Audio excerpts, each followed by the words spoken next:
matter what's going on in the week, there's a lot of things going on in Kruse. Doesn't matter if it's a Monday, a Wednesday, a Friday, a Saturday, a Sunday. Any week, there's always one thing going down, and that's a lot of breaking news. Come on.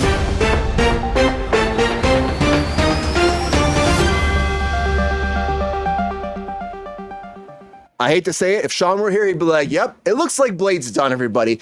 Maybe not, but they dropped it off the calendar again. Dropped it off one more time, and I think Mahershala Ali's like, guys, I'm not going to do this. Now, this has been problematic for a long time. Couldn't figure out a script, changed writers multiple times, and it was supposed to come out November 7th, 2025. Took it off the calendar. They gave it to Predator Badlands now. So that will be coming out instead, and there's no word when this will come out. Of course, Kevin Feige said, oh, we're going to make it the best thing ever. It's a rated R movie. It's going to be fantastic. We're taking all our time. Well, I just don't see it happening. And then there's a rumor that's going to be like a Blade team up with a bunch of different other characters too. That might happen. But again, I think Wesley Snipes said it right during Deadpool Wolverine. I'll be only damn Blade ever, whatever he said. I just butchered his line, but you know what I mean, guys. You know, I think he's the only Blade that'll ever happen. I don't see this happening moving forward. Jason Sudeikis is coming back. Ted Lasso, everybody. It's happening. It's going down. Gunn DC came forward. The CEO, the Warner Brothers TV CEO, said yes. Ted Lasso. He is coming back. They finally found something that gets them excited about Ted Lasso again to come back, and they weren't going to do it without him. And he's coming back. Beard's coming back. We got the whole cast. Gino Tempo's coming back, and of course, Weinstein's coming back. Everyone's coming back for Ted Lasso season 4. And Jason Sudeikis, if you're wondering about it, he's there. He's behind the seat. He will be back on the screen.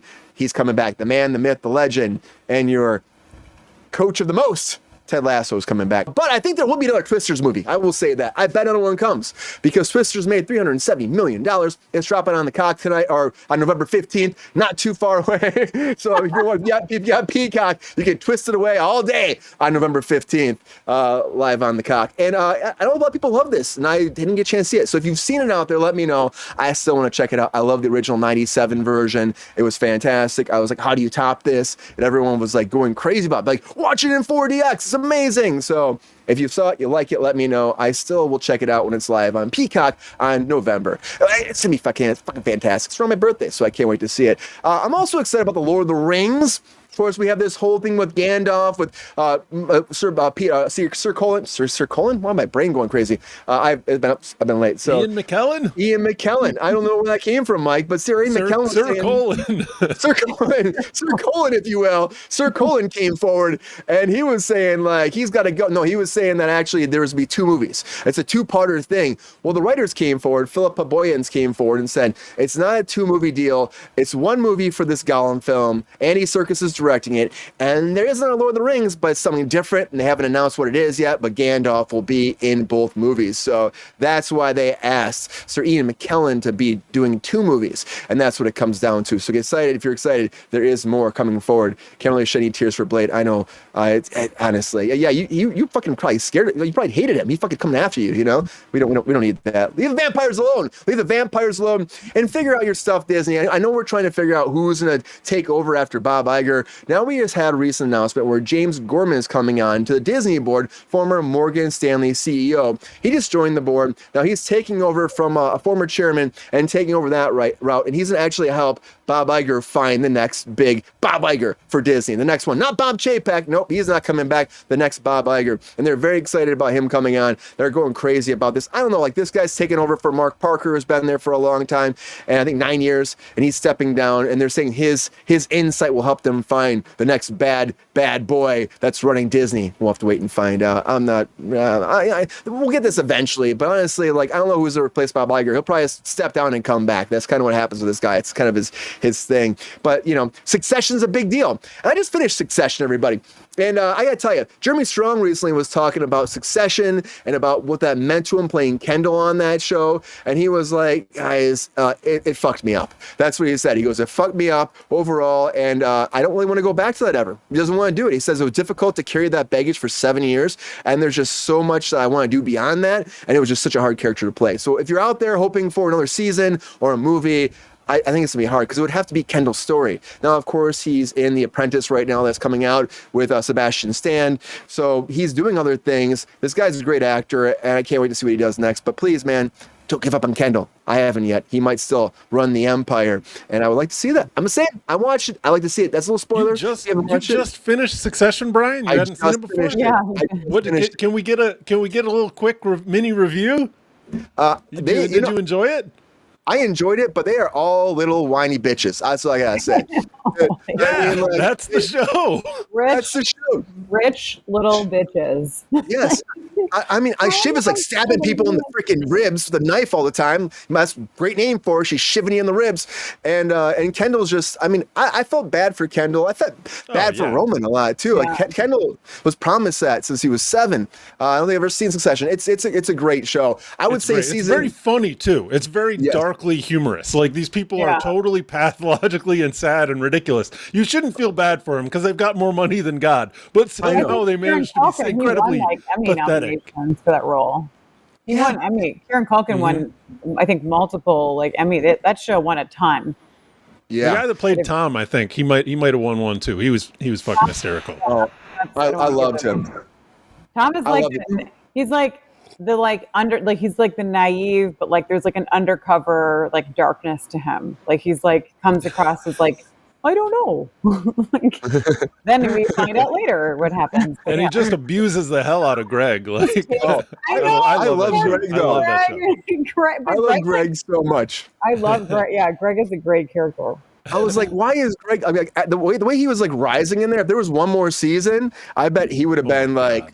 Oh, I can't even imagine where he'd go. I just love how he would whatever he was doing would always benefit him. Burn all of them in flames. I think he would just light them all on fire. That would be a great ending. Yeah. after all the shit they all talk about him, I think he'd finally just lose his mind. And it ends like Breaking Bad. Yeah, he rolls up and Greg. You take a flamethrower and just burn them all. I'm sorry.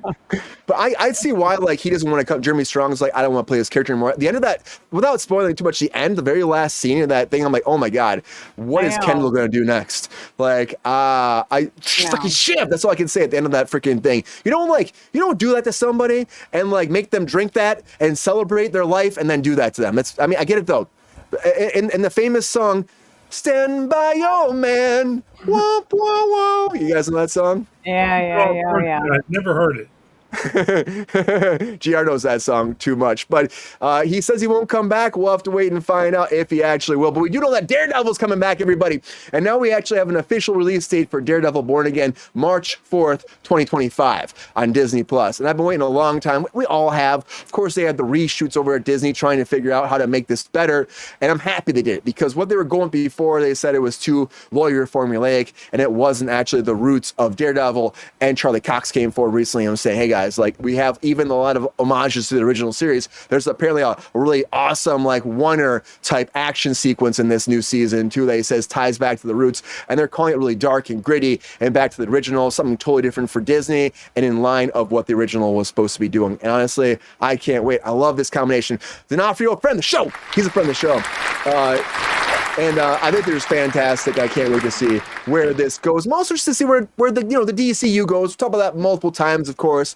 But James Gunn came forward to talk about the continuity of it all. Now he was saying, of course, they're all connected in their own way, but every story is its own world, its own device, its own fixed, developed storyline, and that's what you say about that. So don't expect to have all these big crossovers during each movie. He wants all these characters to have their own story, and then eventually they all come together somehow. And there's gonna be trickles of things, but overall, it's not like it's gonna be like it was before. We're gonna get into this. We're gonna give these characters an opportunity to thrive in their own world, and we'll dive them together eventually. So don't expect what it used to be for the DCU. It's interesting. I'm excited about it. I think they need to develop characters, but I wonder if Zaslav will stop that. It all depends on Superman. If Superman does well, I think James Gunn's going to be fine, do whatever he wants. If Superman doesn't do well, get ready to see how the axe of Zaslav will knock him down and whoop his ass and make him do what he wants. I think that it's a weird thing. They're really problematic. DCU has had a lot of issues. I hope they can figure it out because you can't. Please don't mess it up. Just please don't mess it up, James Gunn. Don't do it. I trust you though, James Gunn. I really do trust you. And don't mess up Knives Out 3. I'm worried about this. I like the first two. They were freaking fantastic. I do like it. Dave Bautista, friend of the show, right, Dave? Dave's out there with us. He did a great job in Knives Out too. Glass Onion. And now Ryan Johnson's coming back. We've told this cast, killer cast right here. Josh Brolin, of course, Jeremy Renner, Josh O'Connor, Glenn Close, Thomas Hayden Church. I mean, there's a lot of people attached to this. And on top of that, Josh Brolin was talking about it. He said he read the script recently, and he was like, God, this is so well written. We just don't get things like this anymore, which is a good sign, because honestly, some of the scripts we get sometimes, I'm like, what is this movie? Who approved this? How did this happen? Hi, all beard on point as always, Mike. There you go, Mike. Get that round of applause for Mike's beard. Yeah, Flexi's in the chat. She's commenting on my beard. I agree, Doctor. We should have a Wesley Snipes movie as Blade again. Let's just do it. Give him that send off. I kind of had Deadpool Wolverine, but that'd be great. But this Knives Out looks great. Again, I'm excited about it. I love what Rian Johnson's done with this. I think, some of the stuff he did with Star Wars, of course, is questionable. I love what he did with Joseph Gordon-Levitt back in the day with Brick. I think he's in a lot of great movies, but we'll have to see where this goes. And, it's sounding good. If Josh Brolin's happy about it, I'm kind of happy. Don't ruin it. But The Ruiner is also coming, everybody. Raycon's video game Ruiner is being directed by Wes Ball. So this is moving forward. If you've ever played this game before, it's a big online game. A lot of people know about it. I mean, honestly, it's this action shooter set in the year 2091, where it's a cyber metropolis in this world where people are just like, this fucking crazy world. But the game follows a wired psychopath who fights against a corrupt system to uncover the truth and retrieve his kidnapped brother. Under the guidance of a mysterious hacker that battles through a world of brutal violence and cutting-edge technology, inching closer to dark secrets hidden within the city's neon-lit streets. And I know, people are going crazy about this online. I've heard about this multiple times. I kind of want to see where this goes. It sounds fascinating, kind of in the kind of Blade Runner kind of world. But again, it's an action game. Games are actually having an opportunity to thrive right now, and this might be another big one moving forward. We'll have to wait and find out how you like it. I'm excited to see it. But the ruiner of all worlds, of course, is Harvey Weinstein, everybody. And Harvey Weinstein, everybody, is been diagnosed with bone marrow cancer. So a joke's kind of on him. I mean, you do so many fucked up things. He's gonna have a painful rest of his life. Now, there's no cure for this, and I never want to say it's bad. I don't want to talk trash about the guy. I have talked trash about this guy a lot in the show. Death is never something I wish on anybody, but this guy has done some fucked up shit. So I mean, I feel bad about anybody going through this, but honestly, it almost feels like it was just in a way. I don't know. I don't want to say it, Weinstein.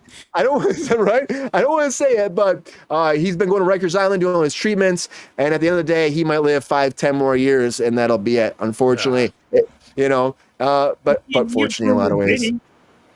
That's what, GR? He can room with Diddy. He can room with Diddy, GR says. Yeah. Another Diddy buddy. Yeah. Hey, man, they might be good bunk buddies, maybe. He'll take top bunk, then he'll take bottom bunk. They'll roll around for a while. It'll be a fantastic evening, It'll be a slumber party in the Diddy house. That's what I'm saying. Yeah. Freak fests in prison? Yep. Diddy prison. Right. Diddy prison, Mike. But also, everybody, don't worry about Diddy. There's no help for him, but there is help for the Fantastic Four. And everybody, Herbie's been officially announced. We have the first picture of him from the Fantastic Four. Of course, they're a robot that's going to help the Fantastic Four before. We've never had this on film before. I'm really excited. Look at this. This is kind of cool. It's kind of like an anime version. It's kind of wonky, retro robot. Looks like it could be like back in Jetsons world. It's kind of cool. I wouldn't mind it either. Bone marrow cancer. It's freaking crazy. I haven't got a face. I'm sorry you don't have a face. You have great. You know what? You have a face. You have a great face. I love your face. I'll pause for your face. But Herbie, everybody, here it is. What do you think? Is it a good mix for the MCU? Is it what you want to see? Is robot great? Let us know. But everybody, a lot of breaking news. Yo, player, if you enjoyed this video, please like and subscribe and hit the bell to be notified when we are live. And if you are able to join our Patreon, please join. Because the Pepestar needs more snickety snacks. Because I'm hungry. Holla back. Love y'all.